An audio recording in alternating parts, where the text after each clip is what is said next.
박근혜도 국민의힘으로 끌어내렸고 세월호 인양도 국민의힘으로 했습니다. 그렇죠? 미수입자 수습도 국민의힘으로 해야 합니다. 선체 조사는 물론 세월호 참사의 진상규명도 국민의힘이 아니면 할 수가 없습니다. 예, 안녕하세요. 지난주에 이어서 저희가 또 오늘의 그 핵심 진상규명 브리핑을 시작하도록 하겠습니다. 네, 안녕하세요. 세월호 진상규명 브리핑 저번에 이어서 두 번째 시간을 갖도록 하겠습니다. 오늘도 4.16 우리 가족협의회 장훈 진상규명 분과장님, 고 장준영 군의 아버님, 그리고 4.16 연대 안순호 공동대표님 나오셨습니다. 안녕하세요. 안녕하세요. 예, 그러면은 오늘 방송 주제는 크게 세 개죠. 그래서 첫 번째로 구조 방기에 대해서 또 이야기를 듣고 나눠보고 하는 시간을 갖도록 하겠습니다. 예, 두 번째는 크리수에 관한 얘기고요. 세 번째는 지난주 수요일에 있었던 검찰의 그 청와대 보고 문건에 관한 수사 결과 발표에 대한 얘기를 할 것이고, 네 번째는 저희가 이제 또 4년, 세월호 참사 4년에 대한 일정 안내를 공유하도록 하겠습니다. 예, 알겠습니다. 그러면 첫 번째 주제인 이제 구조 방기를 다룰 텐데요. 현장에 먼저 도착한 해경 1, 2, 3정이 세월호 선수 쪽으로 접근했다. 네, 보트가 왔습니다. 네, 아까가 마지막이라고 했지만 전 살고 싶습니다. 네. 그러나 구조당국이 가장 먼저 구조한 사람은 배를 버린 선장과 선원이었다. 오히려 배 위에서 필사적으로 승객들을 구한 사람은 승객 김홍겸 씨였다. 바로 위층까지 구조대가 접근했다. 객실 밖으로 빠져나온 승객들은 난간에 서서 구조를 기다렸다. 하지만 구조대는 배 안으로 진입하지 않았다. 3월 17일 날 4.16 연대 총회가 있었습니다. 네. 그 자리에서 참석했던 우리 민간 잠수사님들에게 사실은 이제 공로패를 드렸는데, 김상우 잠수사님께서 배를 아는 사람이라면 퇴선지시라든가 구명조끼를 입었든 안 입었든 바로 갑판 위로 올라가라는 게 상식인데, 자기는 도무지 지금도 이해할 수 없다. 이건 반드시 밝혀야 되고, 이 구조방기 문제를 또 제기를 하셨어요, 그날요. 사실은 구할 수 있었는데 구하지 않았다라는 사실은 그때 당시에 목격했던 우리 가족분들 뿐만 아니라 전 국민이 생중계로 봤던 장면이었습니다. 그래서 이거는 이미 사실로 이미 확정해도 될 만한 그런 상황인데요. 우리가 여기서 좀 짚고 넘어가야 될 게, 우리가 지금 구조 방기라고 지금 대표님께서도 말씀하시고, 저희는 실패라고 하지 않거든요. 구조 실패라고. 구조 방기라고 하는데, 방기라는 뜻은 뭐냐면 놓아버린다는 뜻이에요. 잡지 않고 놓아버린다. 아, 손을 놓는 거죠, 아예. 아예 놓는 게 방기라고 하는데, 저희는 그래서 좀 어려운 말이지만 구조 방기로 쓰고 있는데, 구조 실패라 하는 단어를 저희는 쓰질 않아요. 왜냐하면 그 실패라 하면 뭔 좀 고난이 있고 고난을 헤쳐나가면서 노력하는 흔적이 보여야 실패거든요. 근데 그런 게 하나도 안 보여요. 이 세월호 이 참사 때 보면. 맞습니다. 그날의 TV 화면을 생중계로 지켜본 그 제 입장에서도 보면 뭔가를 아무것도 하지 않았다는 인상이 크거든요. 그래서 저희 가족들은 구조 방기 부분에 대해서는 의도성이 있지 않나 이런 의심까지 지금 하고 있는데, 물론 의도성이라는 건 밝혀내는 게 좀 어려운데, 이제 1000번도 넘게 저희가 이제 강연하고 이제 하는 얘기 중에 하나가 뭐냐면, 우선 구조로 하러 가는 구조 세력들이 세월호하고 연락을 안 해요. 사고 당한 세월호하고. 사고가 났다고 신고를 했는데 그 뒤에 전화를 뭐 해경이 뭐 위도 경도 뭐 묻고 좌표 묻고 막 이러다가 끊어버려요. 119에 지금 당장이라도 전화를 해서 어떤 사람이 넘어졌고 이거 어떻게 됐고 막 이렇게 얘기하면 전화를 절대 못 끊게 하거든요. 그리고 그 상황을 저희 구급대원들이 도착할 때까지 상황을 계속 알려달라고 얘기하거든요. 그리고 어린아이가 통화했을 때는 근처에 나이 먹은 사람 없니, 뭐 어른 없니 해가지고 어른 바꿔줘 해가지고 이런 식으로 하는데, 그날의 상황은 이게 말이 안 되는, 전화를 끊어버려요. 그리고 VTS하고 진도 VTS하고 세월호하고만 연락하고, 그러니까 가까이 있는 둘라이어스 선장님이 진도 VTS한테 소리를 지르는 거예요. 빨리 탈출시키라고. 아, 맞아요. 그거는 생생하게 목소리도 나와 있죠. 그런데 해경만 찾고 있고요. 세월호 그 승조원들은 도대체 이게 뭘 의미하는 건지 우리는 맨 처음 몰랐어요. 이제 4년째입니다. 4년째. 자, 123 정이 승무원들을 태우러 딱 접안할 때 당시를 상상해 보세요. 그러면 5층 그러니까 네. 뭐냐 저기 뭐 조타실 있는 쪽으로 딱 된단 말이에요. 그 조타실에서 나올 수 있는. 그때면 3층 4층에 탈출구가 이미 물에 잠긴 때예요. 그러면 아니 진작 가서 될 수 있는데 왜 이제서야 되지? 이런 생각이 우리 가족들이 들게 아니 걔네들이 행동을 했어요. 네, 맞습니다. 저도 해경이라는 게 무엇인지에 대해서 말로만 듣던 해경에 대해서 과거에 이제 작년 재작년에 동거차도에 그 참사 해역에서 인양 작업 감시하는 문제 때문에 가족분들 같이 배를 탔을 때 그 침몰 그 해역에서 인양 작업을 하는 곳에 가족들과 삼배를 가져가려고 치니까 해경이 귀신같이 따라붙더라고요. 그렇죠. 네, 그리고 이 배의 안 상태와 배 바깥 상태를 매우 잘 알고 있더라고요. 그런데 그렇게 큰 배에 대해서 그렇게 대했다. 사실은 지금 아까 제가 말씀하는 거를 우리 장군 문과장님이 끊으셨는데 이겁니다. 정확히 말씀드리면 구조방기는 사실이다. 다만 이것이 의도적인 구조방기냐 아니면 소위 말해서 경황이 없어서 한 구조방기냐 이 문제인 건데 지금까지의 그 이 해경 수사라든가 조사 과정에서 보여준 거는 매우 의도성이 있지 않고서는 어려운 문제들을 보여줬는데 더군다나 아까 3, 4층과 5층 문제를 얘기하셨는데 이건 사실상 알면서 마치 조타실이 나올 때까지 기다렸다는 듯이 그리고 둘라 에이소 손장이 퇴선 지시를 부탁했는데도 불구하고 모르쇠 했다라는 거는 이거는 의도성이라고밖에 의혹이 가지 않는 의혹이 될 수밖에 없는 상황이다. 이 말씀 해주신 것 같습니다. 살인이에요, 살인. 그러니까 지금 이준석 선장이 재판에서 받은 게 부작위한 살인인데 죽을 줄 알면서도 이제 그냥 예, 자기만 나왔으니까 나왔다. 그런 부작위한 살인인데 어떻게 보면 살 수도 있고 죽을 수도 있는데 나왔다 그래서 부작위한 살인이거든요. 근데 이건 저희가 생각하기에는 그냥 살인이에요, 살인. 예, 실제로 대법원에서는 살인으로 유죄 판결을 합니다. 이거는 다만 대법원 판결문에는 미필적 고의라고 합니다. 근데 이제 고의는 고의다. 근데 적극적인 고의는 아니었다라는 이런 식인데요. 결론은 고의입니다. 그러면은 소극적인 고의적 행위에 따른 구조방기였는데 사실은 유기치사죄도 선원들에게 물었고요. 그리고 해경 123 정장에게는 과실치사죄를 물었습니다. 대법원의 판결문을 종합해서 보면은 살해 사건이 일어났다라고 판결한 겁니다. 그렇기 때문에 이거는 살인이라고 말하는 게 주관적이거나 감정적인 표현이 아니라 대법원의 판결을 그대로 요약한 단어가 바로 살인죄라는 겁니다. 거기에 한 가지를 더 넣고 더 의심이 간다는 거죠. 그 의도성. 네. 그걸 밝히느냐 못 밝히느냐는 이제 그 얼마만큼의 그 수사와 조사를 해야 되느냐가 문제인데 저희 가족들은 의도성이 있다고 생각을 하거든요. 예, 그래서 이 점에 대해서 무슨 그 의도가 있었는지 몰라도 의도성이 있다고 생각을 하거든요. 사실 아무튼 뭐 이거는 여러 가지 설들이 있긴 하지만 적어도 지금 방송을 진행하는 저조차도 그 당시도 그렇고 지금도 보면 해경이 마치 얼어붙은 것 같았어요. 꼭 누가 명령을 내린 듯이 잠깐 가만 좀 있어 봐봐. 좀 기다려봐. 아.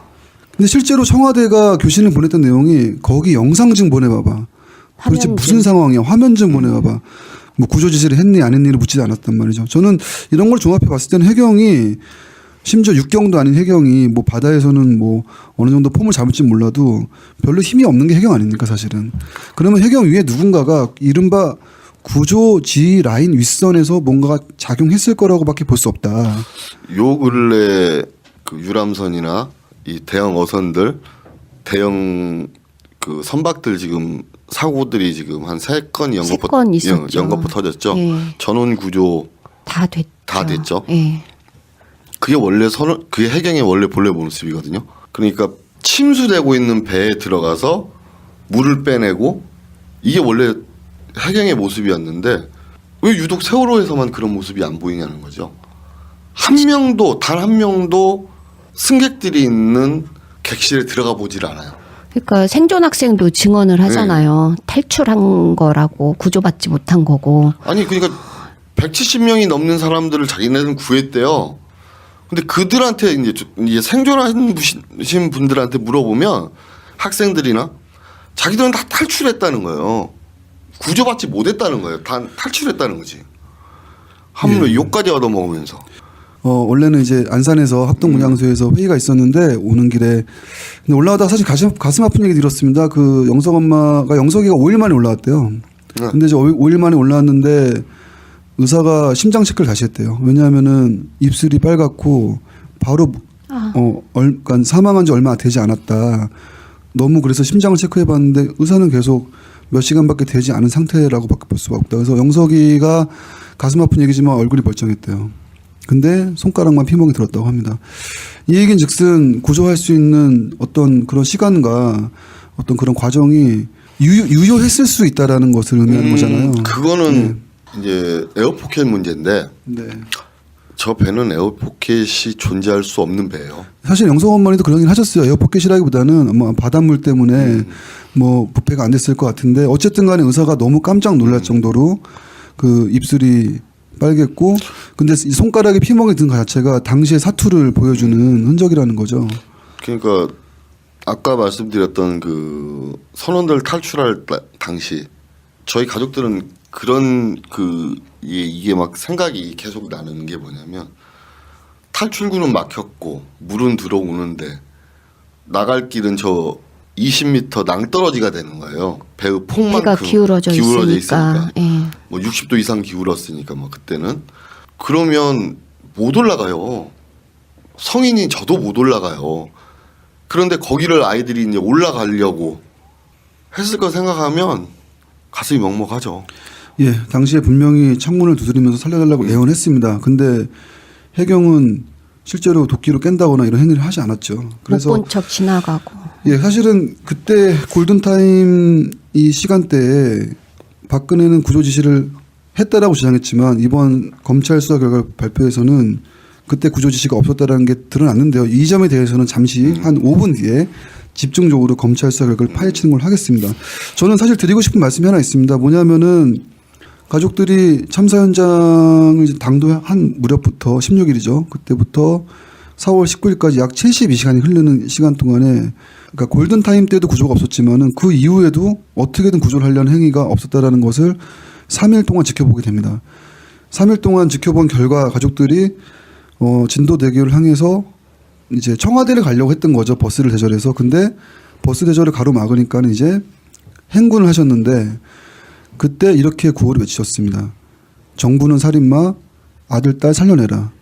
근데 이 살인마라는 단어가 사실은 사실이냐 아니냐고 했을 때 아까 말씀드린 대로 대법원은 살인이라고 판결을 내립니다. 판결을 내렸죠. 가족분들의 목격과 증언이 맞았다는 얘기입니다. 그리고 박근혜가 7시간 동안 아무것도 안 했다라는 이 국민들과 가족들의 주장 역시도 적중했습니다. 결과는 마찬가지였습니다. 근데 우리가 관심 갖고 싶은 거는 박근혜라는 사람의 사생활이 아니잖아요. 최고 구조 지휘 라인부터 구조 방기가 어떻게 철저하게 진행됐는지를 파헤쳐야 한다는 겁니다. 근데 아무튼 이 점에 대해서는 검찰 수사 결과 발표를 조목조목 한번 진단을 해보도록 하겠습니다. 어쨌든 구조 방기에 대해서 아까 좀 얘기를 했고, 근데 여전히 정부가 검찰이죠. 검찰은 이제 뭐 실패라든가 무능이라든가 뭐 이런 쪽으로 자꾸만 이제 몰아가는 건데 당시에 구조 세력들 중에 이제 처벌받은 사람은 해경 1, 2, 3 정장 하나밖에 없는데 이 사람이 상을 되게 많이 타요. 되게 많이 탄 사람이에요. 이전에 이전에 깜짝 놀랐어요. 구조를 잘했다고. 구조 연습 같은 걸 잘한다고. 상을 되게 많이 탄 나름 사람이. 베테랑이었던 거예요. 그리고 김문홍 당시 목포청장. 목포청장. 전원 구조에 또 신화가 있는 사람이죠. 이 사람이. 서해청장은 또 이 사람도 저기가 있어요. 전원 구조. 그래서 중국한테 자기네 선원 전원 구조했다고 표창장까지 받아요. 그다음에 그때 해경청장, 본청장 엄청난 엘리트예요. 최연소 해경청장으로 올라간 사람이에요. 네. 이런 사람들이 과연 무능할까요? 그 무능한 거리가 멀다. 거리가 멀죠. 그리고 거리가 멀다. 그리고 출동했던 출동 세력들 중에 사람들이 잘 모르는 게 있는데 군함도 있어요. 한문시감이라고. 군함의 함장 정도 되면 무능할까요? 그렇죠. 그럴 리가 없죠. 그럴 리가 없잖아요. 그런데 전부 다 아까 얘기했다시피 아무도 세월호 교신하지 않고 아무도 배의 상태를 묻질 않아요.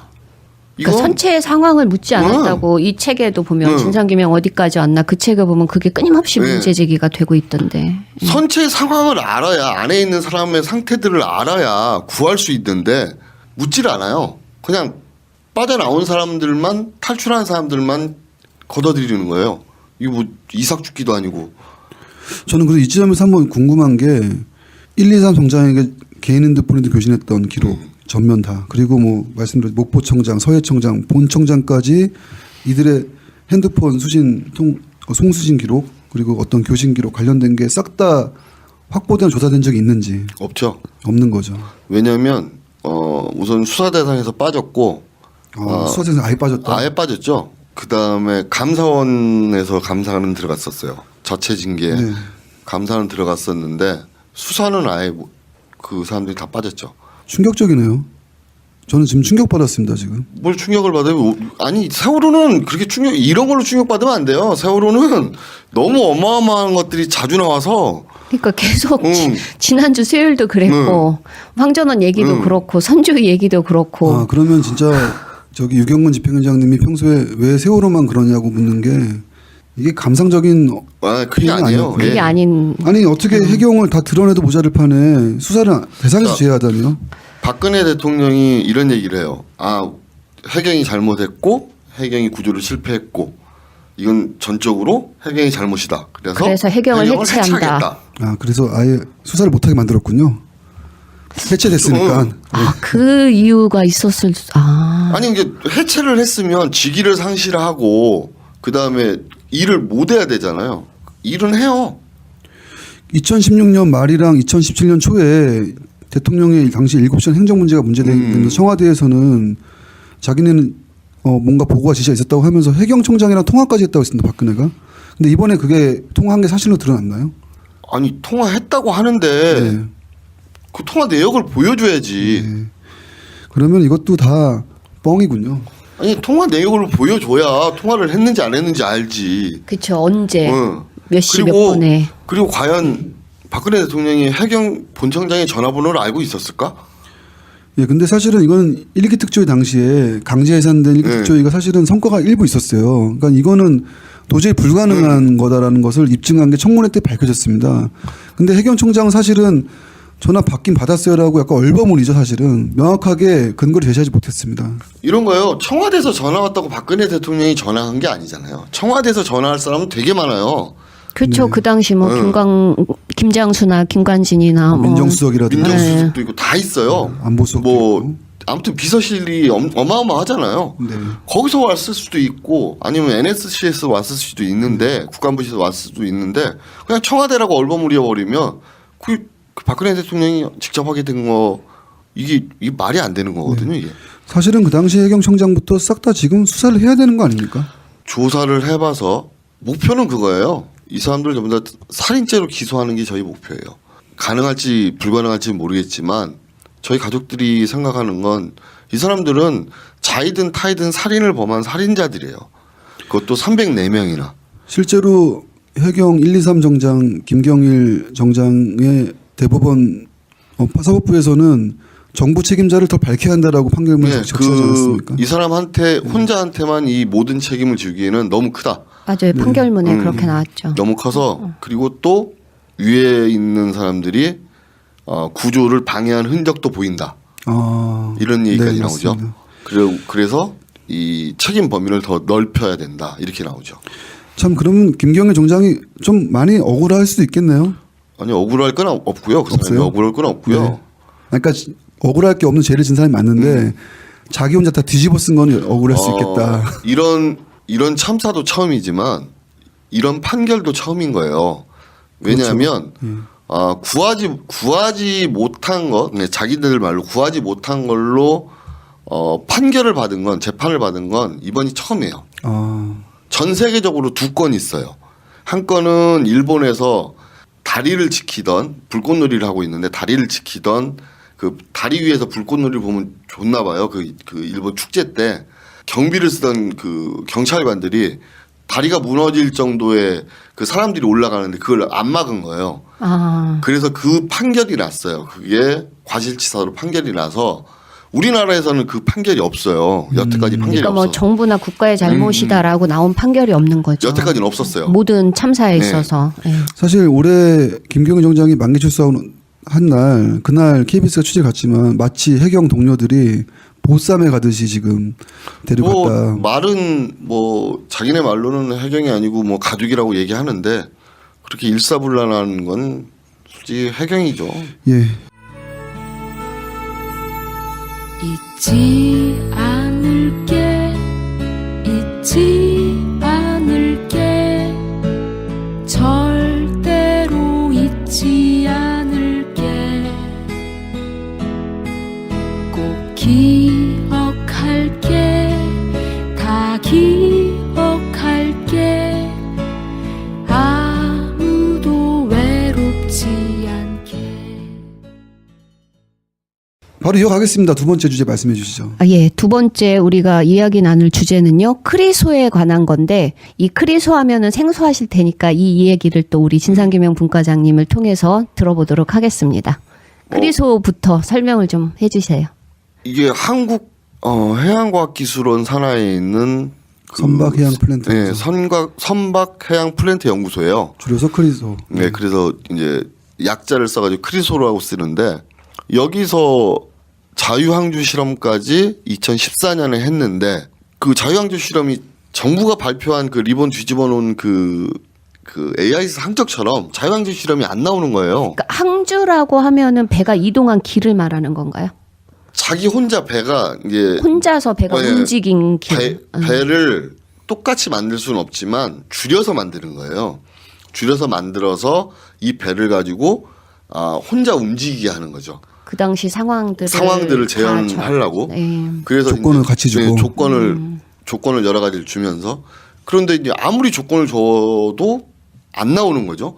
그러니까 아니 사람들이 검찰에서 이제 크리소가 이 항주 실험까지 했는데 검찰에서 이걸 요구를 안 해요. 또 보고서에 포함을 안 시켜요.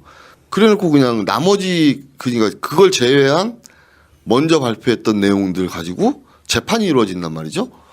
불확실한 증거거든요. 확실하지 않은 증거. 시간에 쫓겨서 그런 건지 네. 이것도 의도성이 있는 건지 이런 논란이 막 지금 있죠. 그래서 예, 지금 누구를 고발을 해야 되느냐. 우선 크리소가 지금 선조위에서 자료 요구를 했는데 거부를 했어요. 네. 지금 조사 거부를 했어요. 그 4년 전 조사 결과 늘 이번에 선조위 선체조사위원회에서 그 자료 요구를 했는데 안 주는 거예요. 네, 지금 안 주고 있는 거예요. 거부를 했고 이거에 따라서 조사 방해로 선조위에서 고발이 들어갈 거예요. 보도 자료는 나왔더라고요. 맞습니다.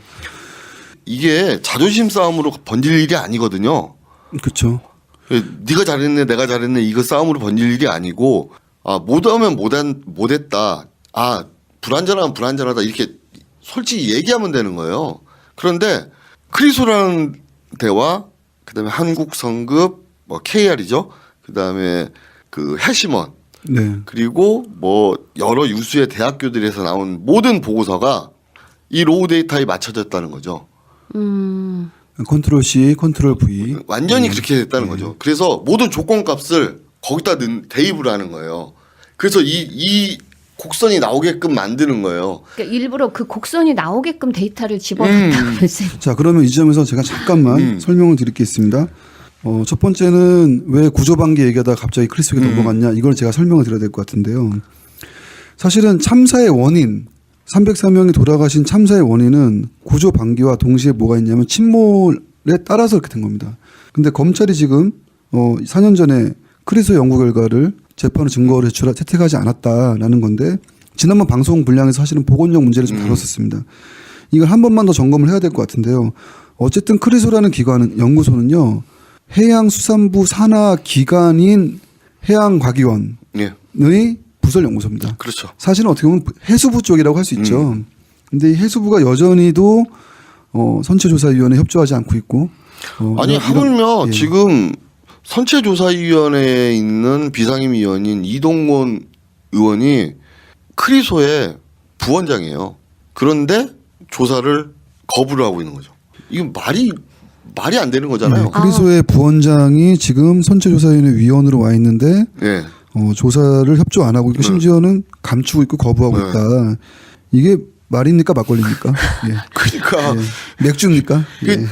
제가 말씀드리잖아요. 세월호 그러면 지금 막 충격받을 일이 되게 많다고 말씀하시는데 하도 많으니까 이 셀프 조사가 되는 거예요. 또 어떻게 보면 자기가 자기를 조사해야 되는 거야 이게. 그러니까 박근혜 정부 당시에 특조위 조사를 방해하거나 은폐했던 게 지금도 어떻게 보면은 대놓고 은폐하고 대놓고 협조 안 하고 있고 계속 유지돼가고 있는 거예요. 있다. 아, 이게 그 해피야. 이 해양수산부 쪽에 적폐 세력이라는 게 이런 경우인가 보다. 그래서 예전부터 장홍문 과장님이 작년부터 하셨던 말씀이 있었어요. 저한테 정권은 바뀌었지만 정부는 안 바뀌었다. 처음에 이게 무슨 말인지 몰랐어요. 그러니까 정치 권력자는 문재인 대통령 바뀌었지만 정부는 박근혜 정부 때나 지금이나 원공이라고 그러네요. 원래 공무원들 그 고위 공무원들이 그대로 있기 때문에 지금도 여전히 협조되는 게 없다. 예. 공무원 조직은 제가 좀 한 4년 정도 느껴보니까 뭐냐면 관성의 법칙 같은 게 있어요. 그래서 한 번 움직이면 그 방향으로만 가요. 이 방향을 꺾기가 되게 쉽지가 않아요. 아, 변화를 두려워하는 네. 집단 같아요. 제가 알기로는 그런 겁니다. 사실 그때 그러면 썼던 보고서가 있을 거 아니에요. 그런 보고서가 변경된다 그러면 사실은 결제자가 한 대여섯 명이 목이 날아가야 되는 판인 거죠. 그렇죠. 예. 그런 겁니다. 그때 결제를 했던 사람들이 이 보고서가 맞다라고 했는데 그게 아니었다라고 하면은 국장, 과장, 팀장 줄줄이 인사 영향이 미치게 되는 거다. 그러니까 저는 이해가 안 되는 게 검찰이 그 조사 결과를 가지고 예를 들어서 유용한 증거가 아니어서 채택을 안 했다 이렇게 했다고 그러면 그 조사 결과를 공개하는 건 어려운 일이 아니잖아요. 그걸 그렇죠. 검찰이 판단할 수 있는 것도 아니고. 그러네요. 네. 그래서 저는 그 기사를 보고서 쥐들이 뭔데 이 생각을 했었어요, 진짜. 그러니까 의도성이 보이는 거죠. 예. 뭐냐면 선원들의 진술도 여기에 맞춰져 가요. 이 보고서에. 그러니까 사실은 구조 방기를 왜 했을까? 왜 방기를 했을까?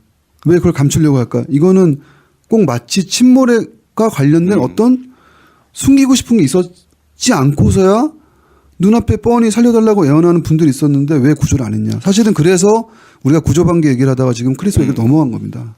어떤 분들은 그러세요. 뭐 그 가족협의회 그 진상규명 분과 입장은 도대체 뭐냐. 뭐 이것도 다 들어보고 저것도 다 저는 제가 침몰 원인에 대해서 들은 것만 해도 세상에서 제일 많이 들었을 거예요. 사람들이 저한테 다 얘기하니까. 근데 다 일리 있다고만 해요. 아, 그건 아니야 소리를 해본 적이 없어요. 왜냐하면 어느 게 맞을지 모르거든요. 예, 이거는 분명히 해야 되겠습니다. 결국 2014년에 검찰이 제일 잘못한 게 뭐냐면요. 검찰과 해수부 쪽에서는 뭘 잘못했냐면 단정을 해버렸다라는 거예요. 그러니까 중립적이지 않았다라는 거죠. 그렇죠.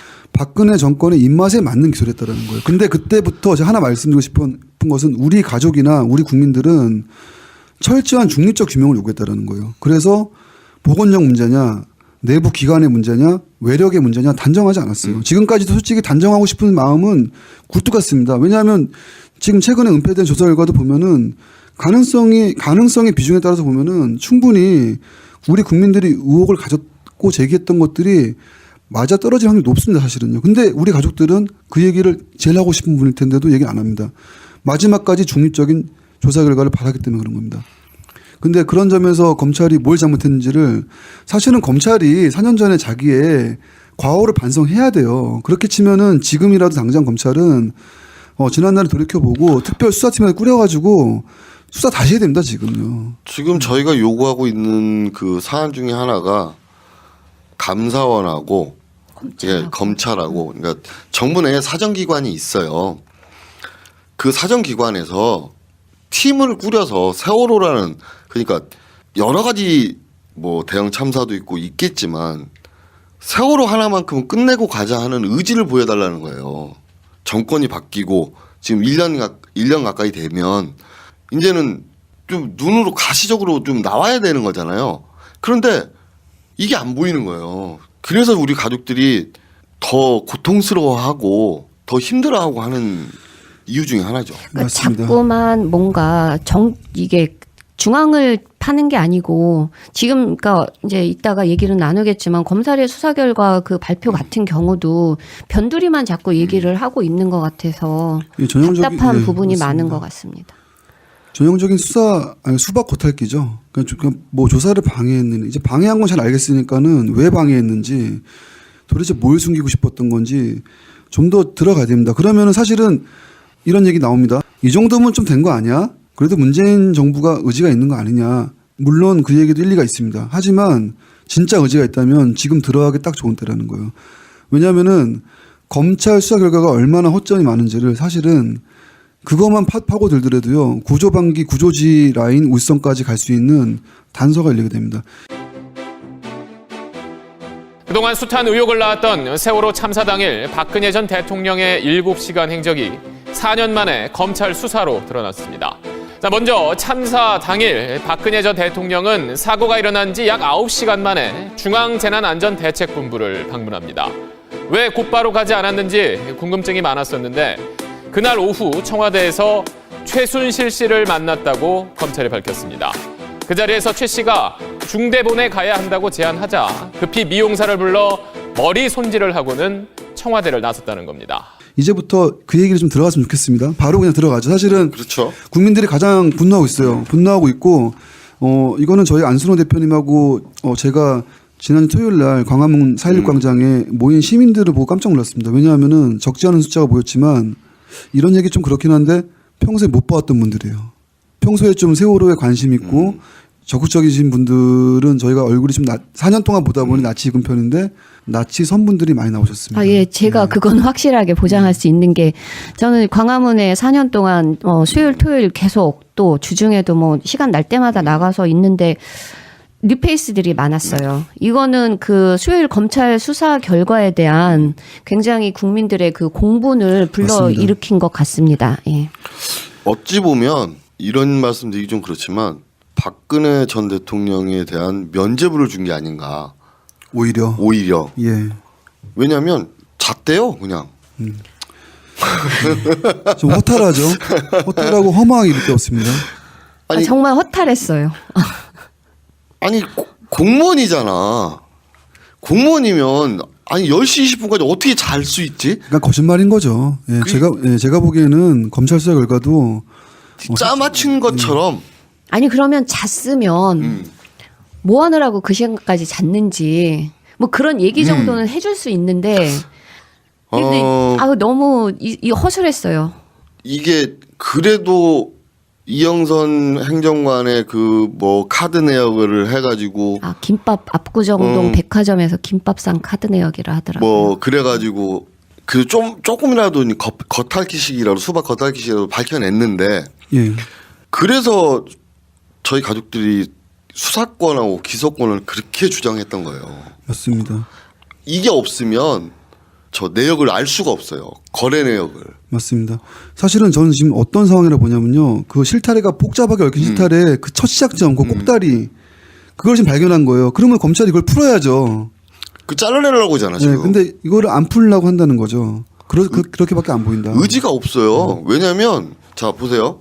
특조위 방해한 그 방해 세력들에 대한 저기는 동부지검에서 했어요. 수사는. 맞습니다. 그리고 이 청와대 여기 이거는 또 중앙지검에서. 왜 이렇게 나눠서 할 필요가 없어요. 같은 사안이에요. 맞습니다. 세월호 단일 사건이라고요. 그래서 우리가 요구하는 게 그거예요. 아주 간단한 거예요. 세월호 전담팀 하나 만들어서 한시적인 기구로 미리 준비해 놓는 거예요.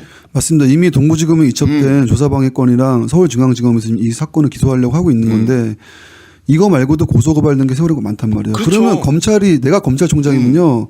일을 효과적으로 하기 위해서 전담팀 구성해버리죠. 왜 이렇게 방만하게 수사 인력을 동원하냔 말이죠. 오히려 전담팀을 꾸려 집중적으로 파헤칠 수 있다라는 얘기를 지금 하신 겁니다. 그러니까 비슷한 정보들이 있을 건데 맞습니다. 그런 것들을 요구하는 지점들이나 이런 것들을 일원화시키면 훨씬 더 오히려 일사불란하게 할 수 있을 것 같은데. 오히려 방송국들은 그걸 해요. 사회부, 문화부 뭐 다 흩어져 있던 그 기자들 쫙 모아가지고 전담팀을 만들어요. 근데 맞습니다. 검찰하고 감사원 이런 데서 이 전담팀 하나가 없다는 게 참 정권이 바뀌었나? 이거 뭐 바뀐 것 같지도 않아요. 원래 가장 바뀌기 어려운 데가 군대, 학교, 검찰, 감사원 이런 데 아닙니까 사실은? 솔직히 말씀드리면 뭐 검찰의 독립, 감사원의 독립적인 기능 다 좋은데 뭘 좀 해야 될 거 아니에요. 정치권에서 하는 거는 자 국회에서 특조위를 만들어서 어떻게든 이기 특조위를 굴러가게 하려고 사회참사법을 강행 처리한 거예요. 이건 거의 의지를 보였단 말이에요. 그러면 이제 정부에서 의지를 보여야죠. 그렇죠. 의지를 안 보인다는 거예요. 우리 입장에서는. 그래서 문재인 대통령은 분명히 의지가 있는 걸로 알고 있습니다. 그렇죠. 예, 같이 근데 저희랑 같이 저 단식도 하시고. 예, 제가 여기서 좀 처음으로 고백하는 거지만 문재인 대통령 당시 유민 아버지 옆에 처음으로 단식을 시작하실 때 그 첫날 잠자리를 제가 봐드렸습니다. 예, 그때부터 단식을 시작하시면서 수염을 기르시고 여느 정치인과 달랐어요. 여느 정치인이라면 사진 나오기를 기대하거나 뭔가 그냥 생색내러 온 것 같은데 진짜로 가슴 아파서 솔직히 말씀드리면 딸내미 둔 아빠 같았어요. 저는 실제 딸내미가 있으시죠? 따님이 계신데 저는 충분히 대통령 의지가 있다. 근데 지금 그 밑에 그리고 그 밑에에서 그렇죠. 과연 어떤지가 솔직히 가서 들여다보고 싶은 심정입니다 지금. 뭐 여담이지만 저도 저는 그때 단식을 안 했어요. 계속 저 진도에 있었으니까. 근데 이제 올라와서 이제 지인들한테 들었어요. 그 문재인 대통령께서 그때 백내장 수술을 앞두고 있었다고 하더라고요. 그래서 단식을 하면 안 되는 때인데 그냥 눌러 앉았다고 이렇게 말씀을 하시더라고요. 그래서 아 진정성 있는 사람이구나 이렇게 생각을 했어요. 그런데 대통령 한 사람으로 나라가 변하지는 않아요. 그렇죠. 여러 사람들이 같이 움직여줘야 되고 따라줘야 되거든요. 대통령님의 의지는 충분히 저희가 알아요. 왜냐하면 저희가 대통령님 그 면담하고 할 때도 네. 그 의지 표명을 충분히 하셨고 또 그 뒤에 나오는 행보들 보면 의지 표명이 충분히 보여요 눈에. 그런데 공무원, 정부 여기서 의지 표명이 안 나온다는 거예요. 아니 이건 끝내고 가야지 이런 생각은 없어요. 사실 지금까지도 정부가 바뀐 이래로 이제 한 10개월 돼가는데 뭐 세월호뿐만 아니라 다른 것도 보면은 정부의 의지가 이 대통령의 의지와 일치되는가 이런 면에서는 상당 부분 이제 아쉬움이 있는데요. 어쨌든 간에 좀 더 파고들겠습니다. 이제 조금만 더 파고들어서 그래서 검찰 수사 결과 발표가 자고 있었다라는 허탈한 이 결과 발표를 했는데요. 좀 더 이것 외에도 좀 더 지적하실 만한 것들을 얘기해 주십시오. 시간이 비잖아요. 예. 시간들을 다 밝혀내야지. 그러니까 이제 뭐 화장실 간 시간 뭐 이런 걸 밝혀내라는 게 아니고 중요 시간대들 비는 시간대들이 그렇게 많으면 안 되지. 좀 구체적으로. 그리고 회의를 문고리 3인방과 최순실과 5인 회의를 했다. 뭐 내용이 뭔데? 내용이 나와야 돼. 내용이 그냥 뭐 대책 회의를 했다 정도로는 이건 수사 그거 나도 하겠다 그런 수사는 그잖아요. 그렇죠. 수사를 했으면 그 구체적인 내용이 나와야 되고 구체적인 내용 속에서 그러면 어느 누가 뭘 맞고 이게 나와야 되는데 그냥 대책회의하고 그때 뭐 중대본 가셔야 됩니다. 그때 결정했다. 그리고 올림머리 미용사 부르고. 그리고 나서 또 시간이 또 비어요. 실제로 검찰 수사 결과 보면은 죄송합니다. 그 한 6시간 정도가 뭘 했는지가 밝혀지지 않았어요. 총 6시간 정도가. 그러니까 좀 그래요. 뭐냐면 지금 현 비서실장이신 임정석 비서실장님도 그렇고 너무 섣부른 발표를 하는 게 아닌가. 좀 더 조사가 필요한 또 수사가 필요한 내용들을 너무 이게 세월호만 나오면 그냥 막 발표를 하시는 것 같은데 이게 조사를 더 하고 수사를 더 한 다음에 발표를 하셔야 된다고요. 그렇죠. 앞으로 부족한 부분에 대해서는 조사와 수사를 계속 이어가겠다. 그리고 이 보고서가 지금 보고서가 잘못됐고 이게 시간이 앞당겨져서 9시 30분에 먼저 일보가 나갔고 이 문제잖아요. 네. 아무도 그 시간에만 주목하지 사고 발생 시간 해가지고 8시 35분 경이라고 써 있는 거는 아무도 얘기를 안 해요. 네. 아, 그게 요번에도 나온 네, 사실인 나온 거죠. 그 소장에도 나와요. 네. 나오는데 검찰 발표에도 나오고 도대체 8시 35분에 누가 알지? 사고가 날지 누가 알아? 이런 거예요. 그다음에 진도 서남방 20km 전방이라 되나 뭐 이렇게 하거든요. 절대 해경은 그렇게 발표 안 해요. 해경은 보고할 때 그렇게 안 해요. 제일 가까운 섬을 얘기하고 사람이 사는 섬을 얘기하고 그렇지 않으면 무인도라도 가장 가까운 섬을 얘기해서 거기서 몇 마일 이렇게 얘기해요. 네. 그런데 이건 뭐 뜬금없는 보고 체계잖아요. 네. 근데 아무도 그 내용에 주목하지 않는다는 거예요. 제 말은. 그게 어떻게 보면 또 하나의 프레임에 우리가 갇힐 수 있는 그런 게 될 네. 수도 있는 거죠. 그러니까 10시에서 9시 30분으로 어. 당겨졌다가 다시 10시 22분으로 된 거예요. 네. 이 시간대만 왔다 갔다 하는 건데 정작 중요한 거는 그 보고서 내용이라는 거예요. 보고서 내용. 8시 35분에 사고 8시 35분 경이라는 사고 발생 시각 네. 누가 보고를 했냐고.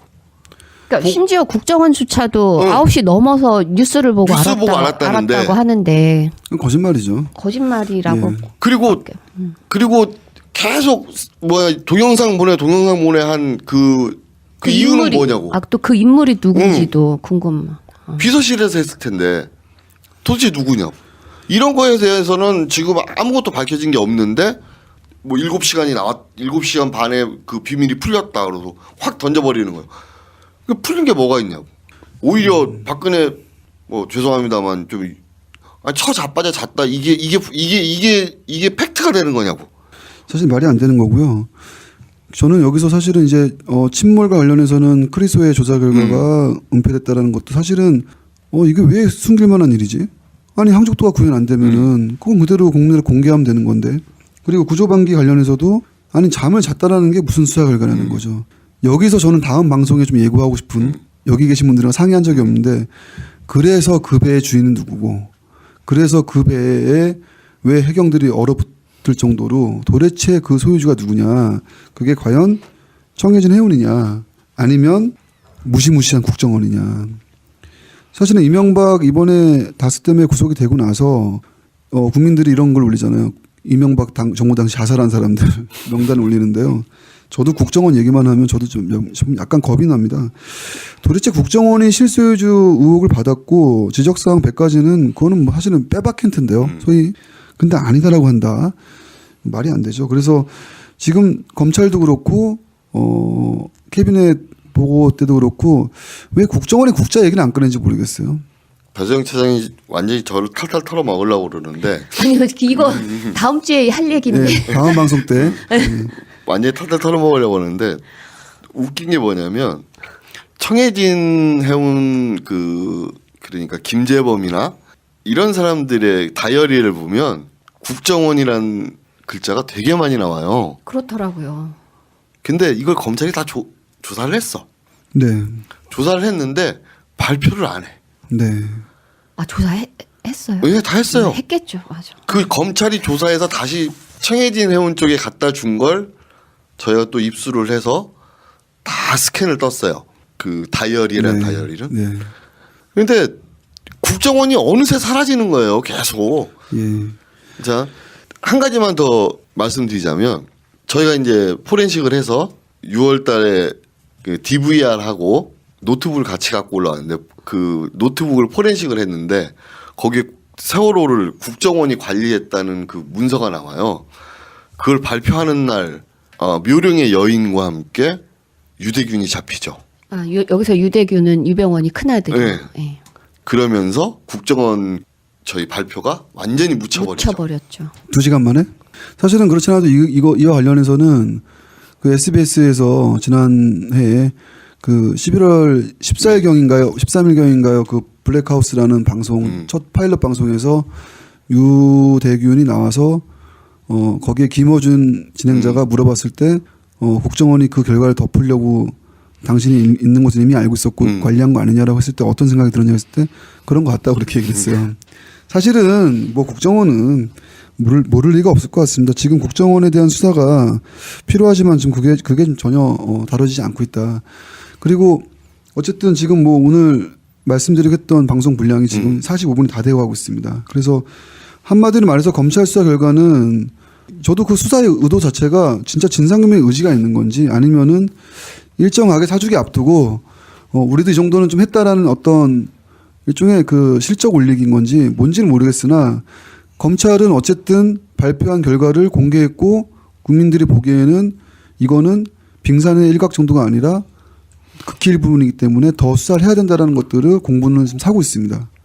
예. 우려스러운 점이 뭐냐면 이게 가이드라인이 이걸로 설정이 돼버리면 안 된다는 거예요. 네.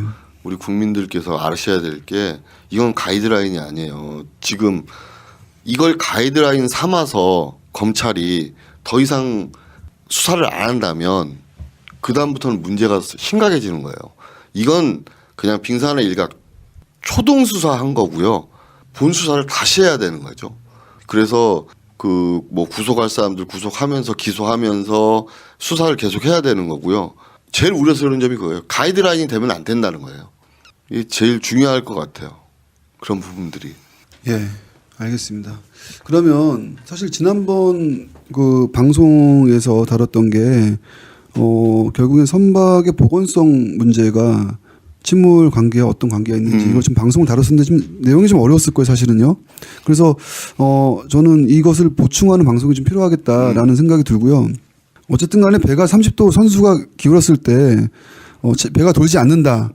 이게 한마디로 그거 아닙니까? 실험 결과가? 그렇죠. 근데 차량주 우리한테 알려진 거는 대변침이 있었다라는 거잖아요. 근데 배가 30도가 침수가 되면은 돌 수가 없는데.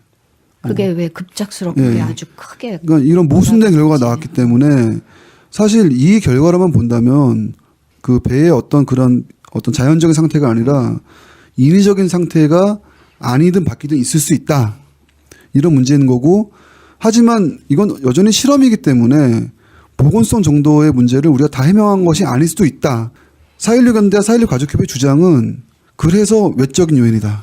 그래서 내적인 요인이다. 그래서 보건력이 인 것 같다 아닌 것 같다라고 단정한 적이 없습니다.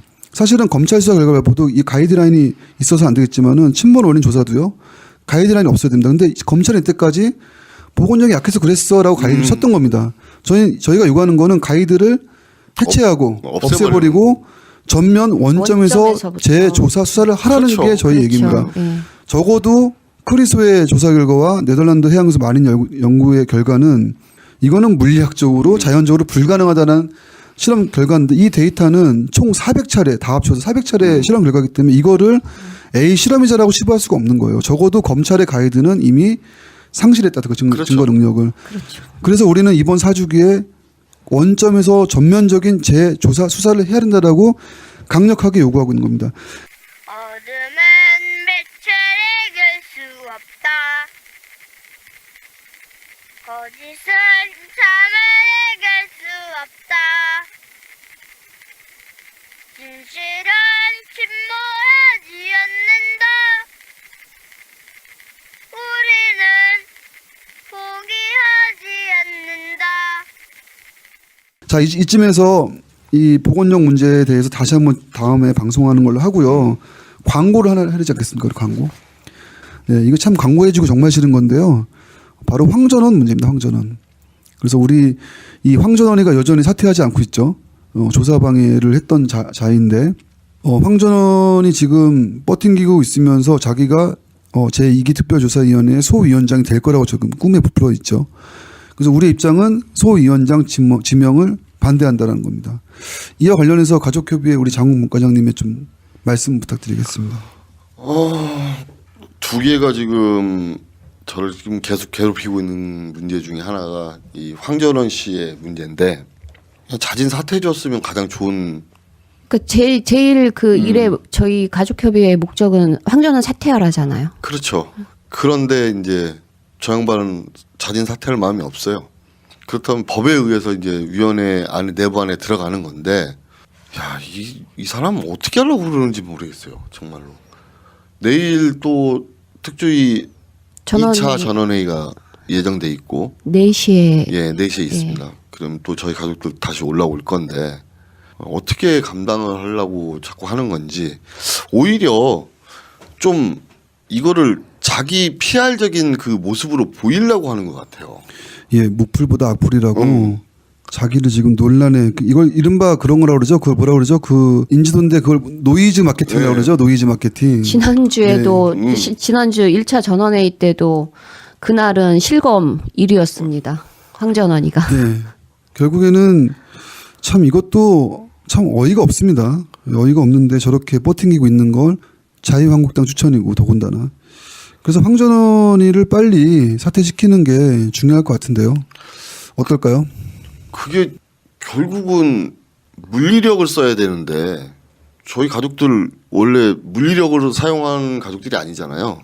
그렇죠. 대단히 점잖고 대단히 차분하고 한 번도 제대로 물리력을 써본 적이 없는 가족들인데 자해를 하시죠. 굶고 머리를 깎으시고. 근데 이분은 도대체가 어떻게 해야 될지 지금 난감합니다 진짜. 예, 사실은 제가 이렇게 묻는 게 잘못된 거예요. 가족들이 왜 진상규명을 해야 되고 가족들이 왜 그 사람을 걱정이 됩니까? 그러려고 국가가 바뀌었으면 좋겠다라고 얘기했고 정권이 바뀌었으면 좋겠다고 얘기했으면 사실은 정부 차원이든 검찰 차원이든 황전원이 무슨 잘못을 했는지 빨리 하루속히 밝혀야 되는 거 아닙니까? 저희가 그걸 바라고 있는 거고 촉구하고 있는 건데 그래서 광고가 있는 거죠. 지난주 목요일부터 우리 여기 4.16연대 안순호 공동대표님께서 촛불을 들고 혈혈 단신 광화문 나가셨습니다. 이 긴급 촛불의 내용과 일정에 대해서 광고를 부탁드리겠습니다.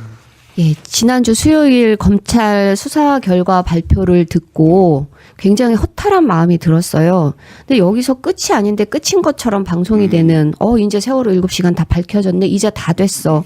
이런 느낌이 들어서 이건 아닌 것 같아서 사주기 앞두고 다시 제대로 한번 해보자 하는 걸 촉구하게 이렇게 알리기 위해서 촛불을 들고 피켓을 들었습니다. 그래서 광화문 그 세월호 4.16 광장에서 당분간 매일 6시에 피켓팅을 시작으로 7시에 촛불을 들 예정이에요. 그래서 지난주 토요일 날 긴급 촛불 집회로 저희가 그 구조 방기와 침몰 원인에 관한 전면 재수사 촉구를 위한 촛불 집회를 했는데 시민분들이 생각보다 많이 오셨어요. 그래서 그날 준비했던 피켓도 다 소진되고 했는데 그러니까 이런 열망을 우리 방송을 들으시는 시민분들도 광화문으로 오셔서 그날의 분노를 기억하시고 동참을 해주셨으면 좋겠습니다. 예, 지금 침몰 정확하게 우리 또 SNS를 열심히 하시는 우리 4.16 가족협의회 예은 아버님 유경훈 집행위원장님이 정확하게 이렇게 얘기했습니다. 세월호 참사의 침몰과 구조방기의 원인과 그 책임에 대한 전면적인 재수사 이거를 실현하기 위해서 검찰은 전단 수사팀을 꾸려라. 그리고 조사방의 전력자인 황전원이 웬 말이냐. 빨리 사퇴시켜라. 최소한 이 두 가지 정도 관찰돼야 되고 그리고 감사원도 감사팀을 전당 감사팀 꾸려라. 이렇게 욕을 하셨고 저희가 드는 촛불도 사실은 이런 것들을 그런 맥락에서 하는 거죠. 원점에서부터 재조사, 재수사하고 그리고 일단 뭐 박근혜를 세월호로 처벌하라 하는 것처럼 강력한 책임자들을 좀 찾아내서 강력한 처벌이 이루어지길 바라는 그런 마음입니다. 책임자 처벌이 중요한 이유가 네. 자기가 그만큼 책임이 있다는 걸 자각을 해야만이 일을 해요. 그 일을 할 수 있는 거예요. 자각이 없는 거예요. 그래서 책임자 처벌이 필요한 거예요. 아니, 내가 나 이 일을 안 하면 정말 나 처벌받아. 빨리 이 일을 해야죠. 그것도 제대로 해야죠. 네. 예. 그런데 지금 여기는 우리나라는 그게 없어. 이 책임 추궁에 대한 그 법이 되게 약해요. 맞습니다. 사실은 이 책임 추궁이 너무 약하다 보니까는 얼마 전에 지난주에 왜 세월호 우리 가족분들 대한민국과 청해진 해운으로 한 소송에서 증인으로 출석하신 정혜신 박사가 굉장히 옳은 얘기 하셨습니다. 국가가 흔들릴 만큼 샅샅이 찾아내서 책임자를 처벌해야 한다라는 겁니다. 국가가 흔들릴 만큼. 그래야 그분의 말씀의 결론이 이거였어요. 그래야 우리가 살 수가 있습니다. 우리가 국민의 생명과 안전을 지키려면은 책임자들을 남김없이 다 처벌해야 한다. 근데 너무 많을 거예요 아마. 왜냐하면 해경부터 국정원 뭐 등등등등 해수하면은 처벌해야 될 사람들이 아마 100명은 넘을 겁니다. 최소한. 네, 최소한. 더 되겠죠. 너무 약하게 잡았나요? 몇백 단위로 넘어갈 네, 텐데. 넘어가겠죠. 이제 구조 방기 그다음에 그 뒤에 했던 게 저희 가족들을 모욕하고 또 우리 국민들을 모욕하고 했던 그 진상규명을 외치는 기만하고 했던 사람들까지 다 하면 1000명이 넘겠네요. 왜냐하면 사실은 가족들을 모욕하고 세월호 참사를 왜곡했던 걸 주도했던 게 국정원이었다는 게 드러났잖아요. 이거는 이것도 빼박 힌트입니다. 저는 국정원이 왜 이렇게 자꾸만 조사 방해하는데 끼고 왜곡하는데 아주 주도했다라는 게 도대체 뭘 감추고 싶은 게 있어서 그런 건지 제가 국정원 직원이면요. 여기 수사해서 자기도 사실은 검찰이나 경찰 불편하지 않나요? 자기 말 잘 안 들으니까. 국정원 개혁 TF에서 발표를 했죠. 국정원은 세월호와 연관이 없다. 그 얘기는 다음 주에 하셔야 될 것 같아요. 할 예, 얘기 그 많을 것 당시에 같아요. 국정원 개혁위원회 민간 위원장이었던 정혜고 교수가 그런 결론에 왜 결재를 해줬는지가 저는 이해가 안 갑니다. 그렇죠. 사실은. 예. 저도 도저히 이해가 안 가요. 제가 알아본 바로는 제대로 조사가 안 됐다고 그럽니다. 그러면 저는 국정원 개혁위원회에서는 조사하기가 어렵다고 결과를 발표했으면 됐죠. 그게 문제라는 거예요. 예. 지금 배 차장님이 말씀하신 소위 전문가, 그 전문 분야에 있는 사람들이 모르면 모른다, 맞으면 맞다, 틀리면 틀리다 정확하게 얘기해 줘야 되는 거예요. 맞습니다. 크리소 문제도 마찬가지고 뭐 해양과학기술원이나 뭐 KR이나 해심원이나 그리고 말했던 국정원 TF나 모르면 모른다고 하면 돼요. 이걸 안다고 하는 순간 문제가 생기는 거예요. 관계가 없다라는 거는 안다는 얘기고 그렇죠. 안다는 걸 전제로 하는 네, 얘기인 거잖아요. 예. 그러면 안 된다는 거예요. 아니 모르겠다. 세월호하고 관계가 있는지 모르겠다만 나왔으면 저희가 이렇게 얘기를 안 하죠. 맞습니다. 결국 이게 전문가주의 그리고 전문가의 권위를 위계로 앞세워서 한 한마디로 엘리트주의. 사실은 우리 사회가 그놈의 엘리트주의 때문에 여기까지 온 건데요. 오죽하면 우리 국민들이 최순실과 관계된 거 이런 거 수사해라, 저런 거 수사해라, 세월호도 지금 4년 내내 이걸 수사해라. 사실은 우리 국민들이 수사를 다 했어요. 사실은요. 주도를 해온 주도를 것 해왔던 같아요. 거죠. 네. 근데 전문가라고 하고 공권력을 부여받은 사람들은 이게 뭡니까 사실은. 국정원이 믿을 수 없으니까는 개혁위원회라고 민간 전문가를 모셨더니 전문가 똑같은 행태를 보이고 있습니다. 저희는 그래서 이 전문가주의 엘리트주의가 결국엔 일소돼야만 되는 문제라고 보는데요. 계속해서 우리 세월호 가족이라든가 국민들이 이 조사와 수사에 목소리를 높이고 참여하는 거를 마치 대단히 주관적이고 감정적이고 마치 무슨 이해 당사자라는 말까지 쓰면서 우리를 배척하고 있는데요. 이러다가 국민들한테 큰 코 다칩니다, 진짜. 네. 그게 그 이해 당사자란 말을 제일 먼저 들은 게 전데. 예. 아니 난 피해 당사자인데 왜 이해 당사자라고 하는지 모르겠어요. 이해 이러면은 이로운 거, 해로운 거 이건데 이로울 게 없잖아요. 나한테 이룰 게 없는데 네, 맞습니다. 뭐 내가 뭐 돈을 달라고 그래, 뭘 달라고 그래. 진상규명 하나만 이게 진실만 알려달라고 하는데. 예, 뭐 가슴 아픈 얘기지만 희생된 학생들이 되살아올 수도 없는 일인 거고. 그러니까 준영이가 다시 돌아올 수 돌아오지는 있는 않는 것도 건데. 아니니까. 지금 304명의 이 목숨을 놓고 전문가들과 사실은 정부 권력과 결탁한 전문가들이 한다는 얘기가 진짜 어이가 없습니다. 그래서 우리는 다음 주 방송에서는 그 국정원의 실소유주 의혹 문제가 계속 은연중에 계속 지금 안 다뤄지고 있고 넘어가고 있는 중인 것 같은데요. 이 점에 대해서 우리가 대단히 객관적이고 대단히 중립적인 방송을 한번 진행해 보도록 하겠습니다. 될까? 예. 끝으로 두 분의 말씀을 듣고 좀 정리를 하도록 하겠습니다. 우리 저 4주년 얘기는 안 하나요? 예, 사주기 얘기 좀 하겠습니다. 저희 공식 광고입니다. 예, 세월호 참사 4주년 이제 2주 남았습니다. 그래서 일단 4월 16일은 안산에서 오후 3시에 정부 합동 연결 추도식이라고 그렇게 진행이 될 예정입니다. 그래서 우리 부모님들이 상주가 되어야 되는 그런 또 굉장히 가슴 아픈 날인데요. 그동안 보여주셨던 우리 국민 여러분의 그 관심, 그 열정들 다시 한번 안산으로 모여서 함께 해주시면 감사드리겠고요. 4월 15일은 목포, 세월호가 있는 목포 신항에서 오후 4시에 또한 다짐 문화제가 열릴 예정입니다. 그러니까 참사의 증거라는 거는 여러분들 잘 아실 거예요. 오셔서 세월호도 같이 보시고 그날의 아픔 또 한번 되셨으면 좋겠고요. 4월 14일은 광화문에서 오후 7시에 다짐 문화제가 열릴 예정이고 오후 6시에는 사전 행사로 시민 합창제가 열릴 예정입니다. 그러니까 많은 분들이 일단은 함께 모여주셔서 그 보여주신 힘이 저희들 진상규명 이제 첫 발을 내디딜 수 있는 여기까지 오는 그런 과정이었던 것 같은데 그날도 많이 오셔서 함께 해주시면 감사하겠습니다. 예, 그래서 정부 합동 연결식을 준비하는 회의에 제가 들어가고 있습니다. 우리 세월호 가족분들이 명확하게 이 합동 연결식의 의의를 두 가지를 말씀하셨어요. 정부 측 관계자들에게, 담당자들에게. 첫 번째, 국민의 생명과 안전을 대하는 국가의 태도가 무엇이어야 되는지 명확하게 보여주라. 304명의 죽음을 이르게 한 그 책임이 국가에게 있는데 그걸 어떻게 책임을 다하는 건지 명백히 보여주라. 두 번째, 오늘의 그 자리는 진상규명의 전면적인 재수사를 다짐하는 날이 될 거다.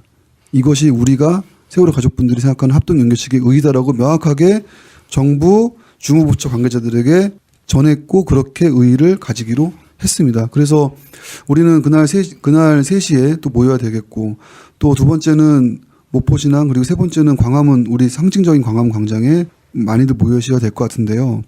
제가 사실 이거 하나 광고를 해야 될 것 같습니다. 그래서 유민 아빠와 함께 광화문 광장에서 단식을 했던 우리 문재인 대통령님. 그래서 국가의 책무다. 작년 8월 16일 날 세월호 가족들을 다 초청하셔가지고 304명의 희생자를 대하는 문제는 국가의 책무라고 말씀하셨고 가족들 다 위로해 주셨어요. 그래서 이번 합동연결식에도 대통령께서 꼭 참석해 주시기를 누구나 다 바라고 있다라는 거. 그 자리에 대통령께서 오신 것만으로도 가족들에게 커다란 위로가 되고 우리 국민들에게 국가가 책임진다는 게 바로 이것이라는 것을 아마 온몸으로 보여주시게 되지 않을까 싶어서 다시 한번 대통령께서 오시기를 바람하지 않으면서 오늘의 방송을 마쳐도 될까요? 뭐 할 얘기하면 뭐 예. 무궁무진하시지만 다음 기회에 또 얘기 그렇죠. 나누는 걸로 예. 합시다. 알겠습니다. 그러면 다음 기회에 다시 한번 뵙도록 하겠습니다. 네, 감사합니다. 예, 수고하셨습니다. 수고하셨습니다.